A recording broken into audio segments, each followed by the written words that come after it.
자, 다음 기사로 좀 넘어가 보죠. 이분 발언 계속 논란이 되고 있습니다. 북한 리선권 조평통위원장 발언인데요. 어제 이제 청와대가 이거에 대한 어떤 설명을 좀 하면서 논란은 계속 이어지고 있네요. 여기 기사가 준비되어 있습니다. 중앙일보입니다. 청와대 리선권 냉면 발언 환대를 훼손할 정도는 아니다. 이렇게 설명했습니다. 그리고 맥락을 읽어야 된다. 뭐 여러 가지 설명을 좀 했죠. 그러자 한국당 처량하다. 이런 반응을 보여서 이 냉면 발언 논란은 계속 이어지고 있습니다. 옆에 기사 하나 더 보죠. 여기 조선일보 준비되어 있습니다. 일단 제목이 이렇군요. 청와대 리선권 발언 남쪽 예법과 달라서라고 이렇게 설명을 좀 했고요. 여기 여당 거대한 강물에 물방울 정도 언급한 건데 뭐 이렇게 돼 있습니다. 그러자 김성태 원내대표 리선권 간이 배 밖으로 뭐 이렇게까지 거치게 또 표현을 했어요. 자, 그런데 여기 또 하나 주목할 내용이 포함이 돼 있습니다. 야권에서는요. 릴레이 냉면 먹기 이벤트 이런 걸 또 지금 하고 있습니다. 이게 무슨 소리가 여기 보죠. 여기 자세한 내용이 있군요. 야권에선 리선권 발언을 풍자하며 릴레이로 냉면을 먹는 이른바 목구멍 챌린지. 이름도 참 독특하군요. 이벤트가 시작이 됐다. 그래서 몇몇 의원들이 지금 참여해서 영상도 공개가 되고 있다. 그러면서 냉면 잘 넘어간다. 이렇게 약간 뭐라 그럴까요? 이거를 비아냥이랄까요? 풍자랄까요? 아무튼 이런 모습까지 나타나고 있다고 그러는데 일단 저희가 그 모습이 무엇인지 영상으로 준비했습니다. 일단 보시죠. 그 냉면 목구멍 패러디를 저를 또 지목을 하셔서 냉면을 먹게 되었습니다. 냉면이 목구멍에 잘 넘어가는지 한번 보겠습니다. 일단 냉면이 목구멍에 저는 잘 넘어갑니다.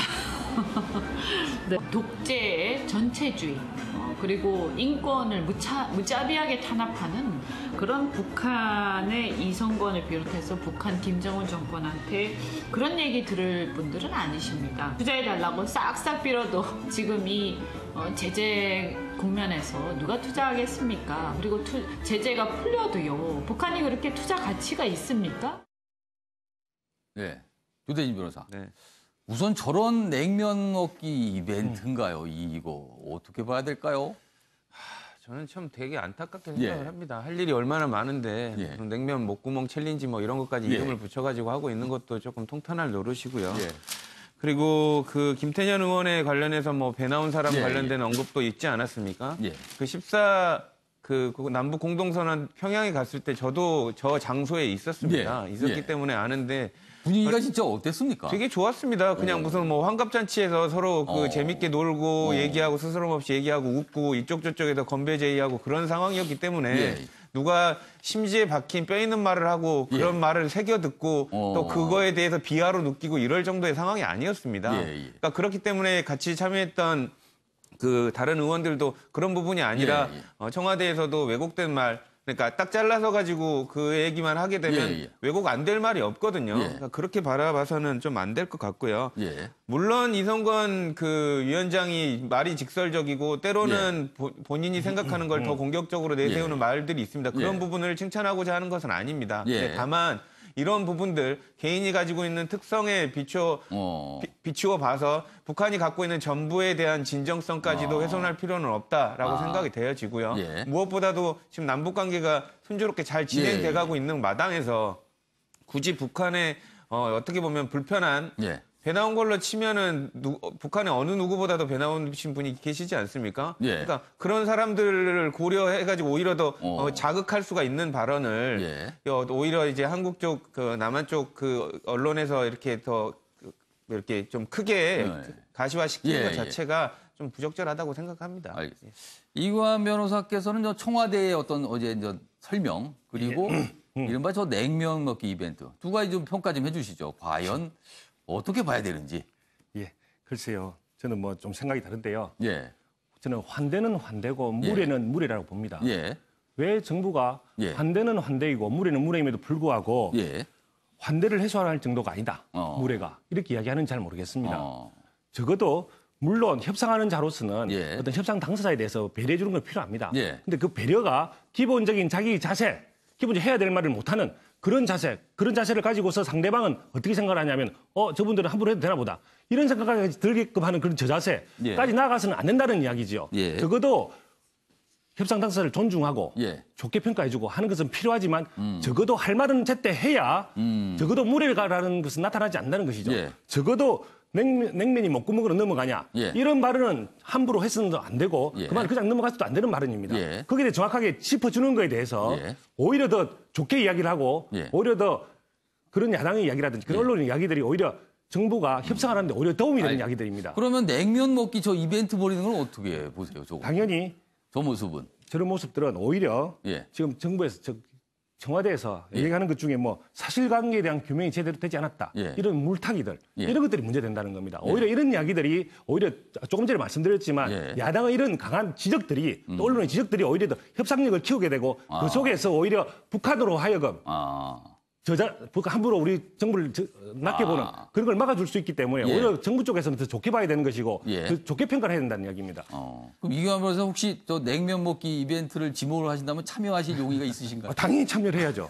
참여를 하신다고 말씀하셨네요. 간단히 두대진 변호사. 말씀드리고 싶은데 리성건 위원장에 예. 관련돼서 아까 제가 평가를 어느 정도 했었는데 예. 이제 리성건 위원장을 뭐 옹호하려는 입장은 아닙니다. 근데 다만 예. 그 당시의 상황을 제가 예. 그 공간에서 있었기 때문에 말씀을 드리면 예. 그 당시에 남측에 이제 방북한 인원이 한 120명 정도 됐습니다. 유명한 정치인들도 있었지만 예. 시민단체 그렇습니다. 사람들도 있었는데 예. 가서 흔쾌히 사진을 같이 찍자라고 얘기하면 농담도 하면서 존중을 해주면서 같이 찍어주는 그런 모습들도 봤었고요. 예. 그리고 냉면 옥류관에서 냉면을 먹을 때도 예. 다른 사람들에게도 많이 먹으라 이렇게 권유까지 하면서 많이들 예. 드시라 뭐 이렇게까지 했기 때문에 그런 부분을 전체적으로 비추어 본다면 이게 우리 한국 남한에 관련된 부분을 무례하게 생각하는 마음에서 전체적으로 그런 발언을 했을 가능성은 저는 참여해본 입장에서는 전혀 없다고 보여집니다. 지금 답답한 것이 그 말을 했다는 사람은 북한에 있는데 이거 우리끼리만 이런 얘기를 하니 이게 좀 답답한 구석이 있습니다. 예, 김창현 교수님.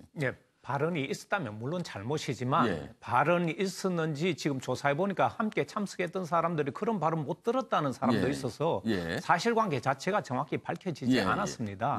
저는 무슨 말씀 드리고 싶으냐면 이런 것을 지나치게 정치 쟁점화해서 이게 지금 열흘 넘게 끌어오고 있거든, 냉면 한국 당이 이야기가. 이 부분을 굉장히 좀 약간 파고 있는 듯한 분위기입니다. 그래서 저는 사실 이 전체 흐름 속에서 한반도의 평화와 비핵화 협상이라는 거대한 주제 안에서 이런 돌출 행동이나 돌출 발언은 나올 수 있는데 이걸 가지고 지나치게 부각시켜서 정치 쟁점화 시킨다는 것은 한반도 평화에 저는 도움이 되지 않기 때문에 이 정도에서 좀 맞췄으면 좋겠습니다. 이 정도에서 맞추려고 했는데 이경환 변호사께 다시 또 발언 기회를 달라고 요청을 하셨어요. 예, 짧게 부탁드립니다. 짧게 한마디 하겠습니다. 뭐 우리 당이 뭐 정치 쟁점화 저는 아니라고 보고요. 왜냐하면은 기본적인 무슨 제기되어 있었을 때 거기에 대한 반응들이 해명들이 적절하지 않기 때문에 계속 나오는 게 되는 것이죠. 거기서 해명이 적절하게 뭐 그런 부분들은 어떤 잘못됐다.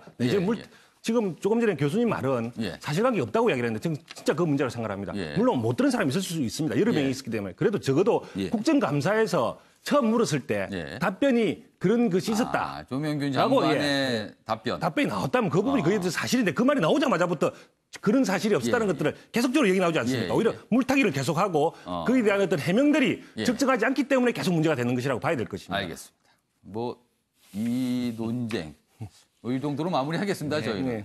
그런데 이게 계속 좀 이어질 것 같은 분위기는 분명히 있습니다. 알겠습니다. 이번엔 신문에 실린 사진 저희가 2장 준비했습니다. 먼저 첫 번째 사진 보시죠. 여기 보시면 남북 한강 공동형 수로조사 실시 어제 모습입니다. 지금 왼쪽이 북한 배 그리고 오른쪽이 우리 배입니다. 그래서 지금 서로 건너가면서 악수를 나누고 있는 모습 보이는데요. 어제부터 남북이 공동으로 한강 수로 조사가 시작이 됐습니다. 그리고 저 모습은요. 강화 교동도 북단 한강 하구 그 수역에서 찍은 사진입니다. 앞으로 지금 뭐 각각 남북에서 10명씩 이 조사단을 꾸려서 조사하게 돼서 한강 수로의 어떤 상황을 좀 파악하는 모습인데 일단 이런 부분 접촉은 계속 이어지고 있습니다. 자, 다음 사진 보겠습니다. 자, 주유소의 모습이 나오고요. 가격이 저렇게 적혀 있습니다. 오늘부터 유류세가 인하가 됩니다. 15%가 인하가 되는데요. 이게 적용이 오늘부터 되면 휘발유는 리터당 123원 정도, 그리고 경유는 87원 정도 내리게 됩니다. 그런데요, 이게 일단 한시적이라서 내년 5월 6일까지 한 6개월 정도 적용이 되는데, 문제는 당장 오늘부터 기름값이 내리는 건 아닙니다. 정유사 직영 주유소는 오늘부터 적용이 되지만 거의 대부분 90% 이상인 이 자영 주유소는요, 이미 확보한 재고 물량이 다 소진된 이후부터 이 기름값 인하가 적용되기 때문에 실제 적용되려면은 짧게는 한 사흘, 길게는 뭐 열흘 이상도 시간이 지나야 주유소별로 좀 가격이 내린다고 하니까 당장은 아닙니다. 그렇지만 꼭 내린 기름값으로 주유를 하고 싶다는 분은 직영 주유소를 찾아서 가시면 된다고 합니다. 자, 그러면은 또 이동을 해서 기사를 보겠습니다. 여기 기사가 준비되어 있습니다. 동아일보 기사군요. 양진호 웹하드 국산 음란물 단속하자. 중국 야동 무더기 유통이다. 이렇게 기사가 되어 있습니다. 경찰이 음란물 카르텔 수사를 본격화했고요. 정부 단속 강화에 웹하드 수익이 떨어지자 외형 비슷한 중국계 영상에 눈을 돌리고 있다라면서 요 관련 기사들을 지금 동아일보가 싣고 있는데요. 자, 그럼 여기서 이 박진아 아나운서의 이 이슈 톡, 요 내용을 지금 저희가 준비됐는데 일단 기사 내용을 조금 더 자세히 본 뒤 그 내용 이어가도록 하겠습니다. 여기 기사 내용 좀 더 보겠습니다. 여기 보시면 여기 내용을 좀 잠깐 읽어보죠. 올 여름부터 웹하드에선 중노, 이런 뭐 이렇게 표현들이 있나 봅니다. 중국과 관련 동영상. 이런 키워드가 달린 음란물이 대거 유포되는 현상이 보였다. 이렇게 돼 있거든요. 그래서 당국에서 여러 가지 의혹을 갖고 수사를 벌이고 있다는 내용인데 일단 이 부분은요.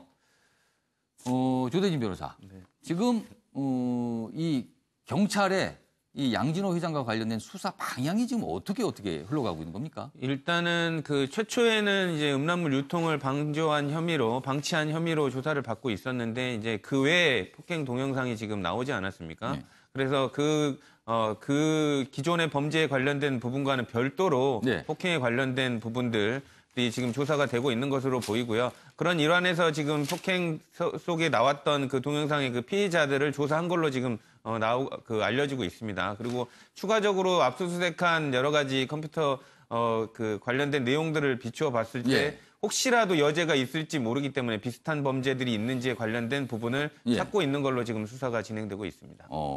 그렇다면 수사 방향은 좀 여러 갈래로 갈 텐데 그럼 저희가 여기서 이 수사 상황과 관련해서 박진아 아나운서가 전하는 이슈톡 들어보고 이어가도록 하겠습니다.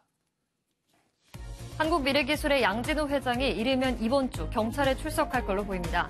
양 회장은 직원을 폭행하고 엽기적인 동물 학대로 사회의 공분을 불러일으켰죠. 이에 양 회장에 대한 경찰 수사가 속도를 내고 있는데요.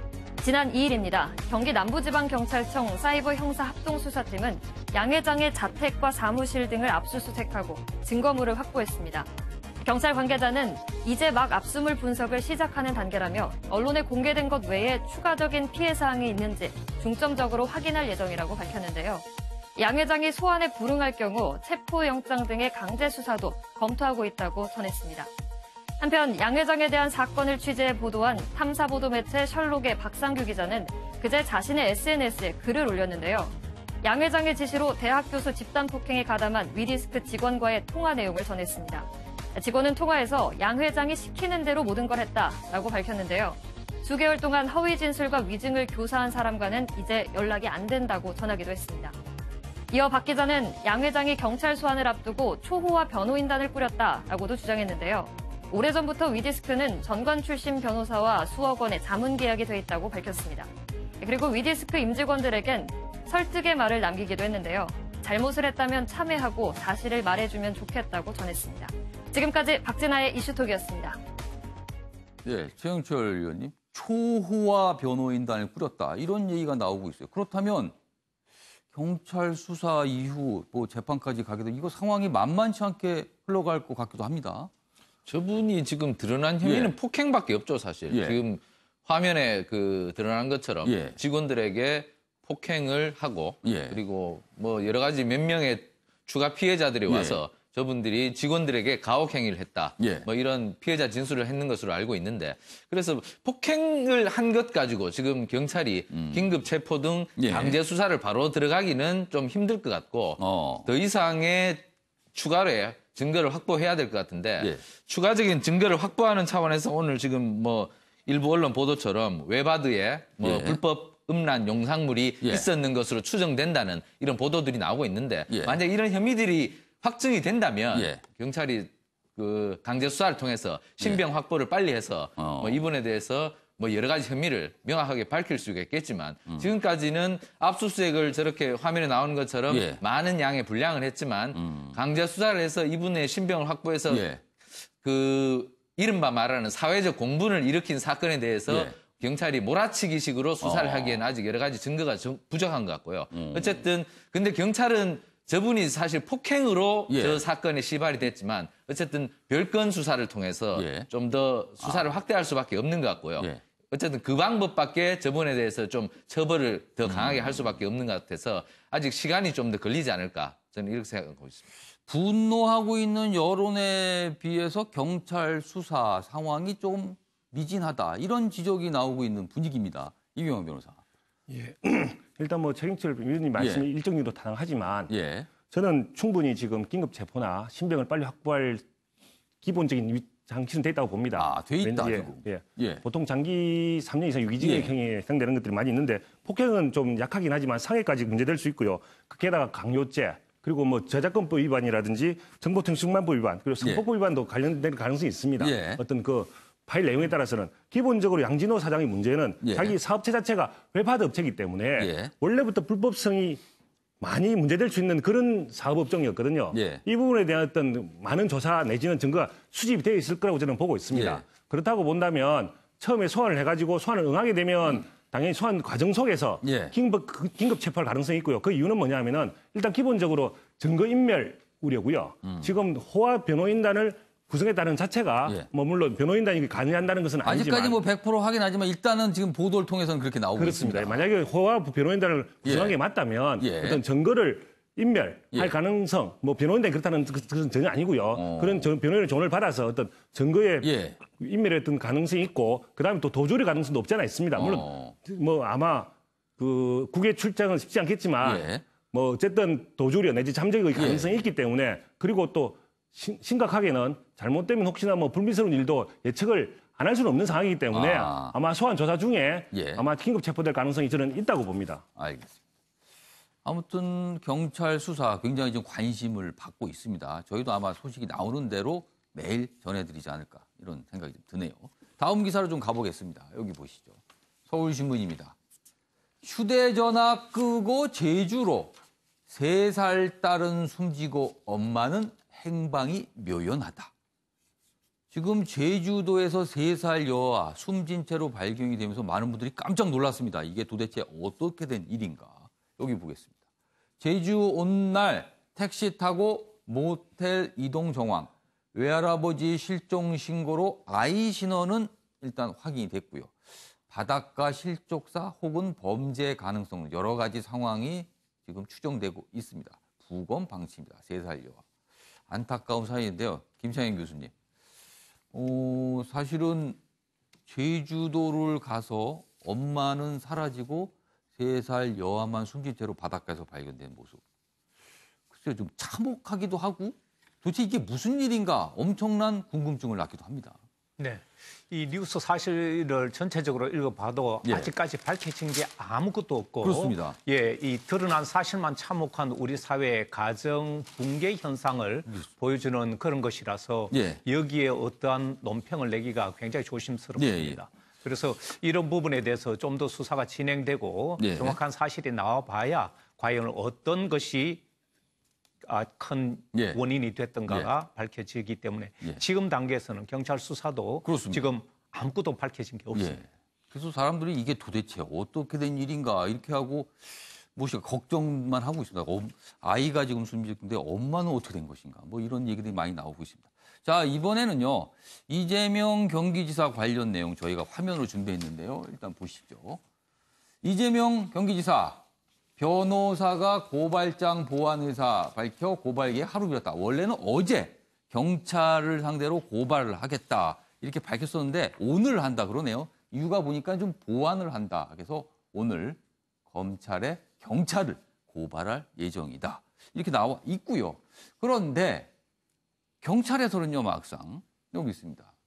여기 보시면 공정하게 수사했다. 언론 보도를 통해서 공정하게 수사 이런 입장을 지금 밝히고 있어요. 그래서 이재명 지사와 경찰 약간 맞서고 있는 상황인데 이 과정에 이번엔 이재명 지사가 특정 언론의 보도, 그러니까 본인 여러 가지 의혹과 관련된 언론 보도를 문제 삼으면서 그 언론사에 사과를 요구했습니다. 사과를 요구해서 이건 제대로 보도된 게 아니다. 그렇기 때문에 사과해야 된다. 이런 주장까지 좀 하고 있거든요. 그래서 이 상황이 여러 가지 좀 갈래가 있는데 일단 조대진 변호사. 네. 이재명 지사가 지금 굉장히 강하게 나가고 있는데 하나 궁금한 것은요. 네. 고발과 고소는 좀 차이가 있지 않습니까? 그런데 그렇죠. 이재명 지사가 오늘 하겠다고 지금 예고가 된 거는 고발이에요. 고소가 아니고. 네네. 이거 어떤 차이가 좀 그러니까 참고인 진술을 강요했다는 예. 이 이유로 지금 고발을 한 것이고요. 예. 그러니까 본인에 관련된 부분이 아니기 때문에 고발을 한 걸로 보여집니다. 그리고 근데 수사 상황이 본인과 관련된, 그러니까 다른 사람을 경찰이 약간 압박을 해서 진술하게 했다. 이 부분에 대해서 그런 부분들에 대한 고발을 한 걸로 보여지고요. 오. 그러니까 본인이 일단 조사를 받는 과정에 있어서 본인에 관련된 뭐 예를 들면 변호 방어권에 관련된 침해가 없었기 때문에 그 부분이 아니라 참고인에 관련된 강요 진술을 그럼 엄격히 따지면 본인과는 직접 관련이 없다라는 게 되는 거죠. 그렇죠. 이제 고소 고발 명확한 사실은 조금 더 판단을 해봐야 되겠지만 고소 고발 자체가 수사기관으로부터 사건을 인지하게 하는 그런 행위거든요. 그렇기 때문에 수사기관을 나에 관련된 부분이 아니라 다른 범죄 사실, 다른 사람에 대한 범죄 사실을 인지하게끔 하는 데 있어서 이제 고발이 필요해서 고발을 했다라고 보여지는 걸로 봐서는 아마 그런 부분에 대한 고발이 아닌가 싶습니다. 근데 다만 이제 변호사로서 봤을 때는 이런 부분, 경찰 수사기관을 직접 고발하는 이런 부분은 그렇게 추천해드리고 싶지는 않은데요. 이런 전례가 좀 많이 있습니까? 종종 있기는 합니다. 근데 이제 그런 부분들이 수사기관이 아까 말씀드린 대로 모두 다 완벽 무결하게 수사를 하는 건 아닙니다. 뭐 심정은 이해가 갑니다. 뭐 대부분 변호인이 입회를 하더라도 이미 수사관이 판사가 돼 있는 경우들이 있거든요. 그래서 어떤 증거라든지 주장을 하더라도 본인이 생각한 대로 수사를 해버리는 경우들이 있습니다. 그런 부분들은 이해를 합니다만은 이재명 지사 같은 경우는 공인이지 않습니까? 공인이고 또 이슈를 받고 있는 입장이기 때문에 경찰이 그런 식으로 수사를 하지는 않았을 텐데 마치 본인이 억울한 수사를 당한 듯한 느낌으로 이렇게 이슈를 만드는 거는 조금 부적절하지 않나 싶습니다. 최영실 편집위원, 이재명 지사가 이렇게 강하게 지금 반발하는 모습인데 이런 어떤 이유, 뭐 목적, 뭐라고 보세요? 경찰이 세계 혐의에 대해서 기소 의견으로 경찰에 송치를 했기 때문에 이재명 지사 입장에서는 이것이 나에게 굉장히 불리하게 돌아가고 있다고 판단을 하는 것 같습니다. 결국에는 이 상황에서 벗어나고자 하는 것은 결국에는 경찰을 상대로 수사의 불합리성과 결국 불법성을 결국 자신이 증명함으로써 자신이 이 위기 상황을 돌파할 수 있다고 보는 것 같고요. 어쨌든 이재명 지사 입장에서는 경찰이 제시한 여러 가지 증거들이 자신을 기소한 그 증거들이 결국에는 상당 부분 조작된 것이 아닌가. 결국에는 나에게 불리한 증거들만 잔뜩 수사 서류로 만들어서 검찰에 보내고 결국 나에게 유리한 증거는 하나도 부착하지 않았다. 결국에 이러한 불만들이 있는 것 같고요. 결국에 이런 측면에서 경찰에 대해서 고발장을 접수하는 뭐 정면 돌파에 그런 작전을 두는 것 같습니다. 결국 이를 통해서 결국 자신에 대한 수사를 좀 장기화하는 측면이 자신에게 유리하다는 이런 생각도 갖고 있는 것 같습니다. 이경환 변호사. 일단 고발 문제에 대해서는 뭐 이재명 지사가 본인이 직접 상대해야 될 것을 제3자를 활용하던 측면이 있지 않은가 라는 부분에서 문제될 여지가 좀 있다고 보고요. 만약에 예를 들어서 그 자기의 피해 사실이 아닌 것, 제3자의 피해 사실만 하면 고발이 맞긴 한데 과연 그렇게 볼 수 있는가? 본인이 직접적인 예당사자 아닌가? 라는 차원에서 본다면 본인이 뭐 고성조사하고 고발조사, 뭐 무고죄라든지 이런 차이가 좀 있는 거거든요. 물론 고발도 무고의 대상이 되긴 하지만 직접 조사를 안 받는다든지 뭐 제3자를 활용한다든지 이런 문제들이 있기 때문에 본인이 직접 나서서 싸움의 당사자가 되고 싶지 않는 측면을 활용할 측면이 있다. 이런 측면이 저는 보고 있는 것이고요.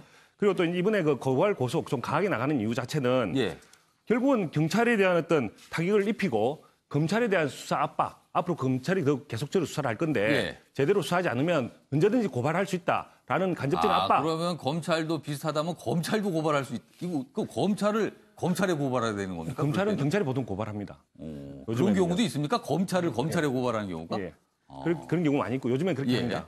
그리고 또 이재명 지사의 문제점은 또 뭐냐면 아니 그렇다면 본인의 불리한 결과가 나온 거에 대해서는 자기한테 유리한 결과를 안 붙였다 그러면은 본인한테 유리한 결과가 나온 거에 대해서 정무위험이 나온 거에 대해서는 그럼 본인한테 유리한 증거만 붙이고 불리한 증거는 안 붙였다는 말밖에 되지 않습니까? 즉 결과에 대해서 취사 선택을 본인이 한다는 것이죠.